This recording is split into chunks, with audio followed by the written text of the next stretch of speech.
পৃথিবীতে এমন এক মহামারী হয়েছিল, যে মহামারীতে পৃথিবীর প্রায় অর্ধেক মানুষ মারা গিয়েছিল। 1347 সাল।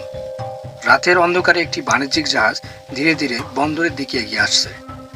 কিন্তু অদ্ভুত বিষয় হলো, জাহাজে কোনো আনন্দ নেই, কোনো ব্যবসায়ীর কণ্ঠ নেই, কোনো নাবিকের গান নেই, শুধু নিস্তব্ধতা। বন্দর কর্মীরা জাহাজে উঠে যা দেখলেন তা ইতিহাসের গতিপথ বদলে দিয়েছিল।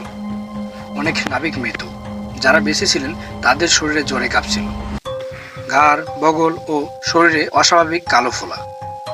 কেউ জানতো না এটি ছিল এমন একটি মহামারী শুরু, যা পরবর্তী কয়েক বছরে কোটি কোটি মানুষের জীবন কেড়ে নেবে। সেই সময় মানুষ জানতো না জীবাণু কি, তারা ভাবত এটি হয়তো ঈশ্বরের শাস্তি।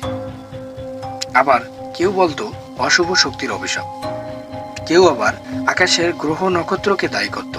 কিন্তু প্রকৃত কারণ ছিল এত ছোট যে খালি চোখে তা দেখাই সম্ভব ছিল না। একটি বন্দর, তারপর আরেকটি, একটি শহর, তারপর আরেকটি। বাণিজ্যিক পথ ধরে রোগ ছড়িয়ে পড়তে লাগলো। মানুষ ভয়ে পরিবার ছেড়ে পালিয়ে যাচ্ছিল। অনেক শহরে বাড়িঘর ফাঁকা হয়ে যায়, বাজার বন্ধ, গির্জা ও হাসপাতাল রোগীতে ভরে যায়। কিছু শহরে প্রতিদিন এত মানুষ মারা যাচ্ছিল যে আলাদা কবর দেওয়ার সময়ও ছিল না। বড় বড় গণকবর করা হচ্ছিল।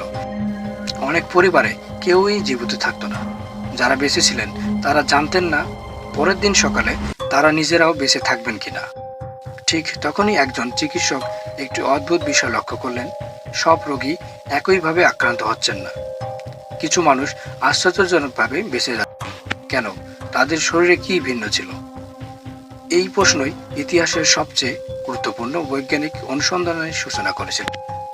আমরা পরের পর্বে জানব কিভাবে এই মহামারী থেকে পৃথিবী রক্ষা পেলেন।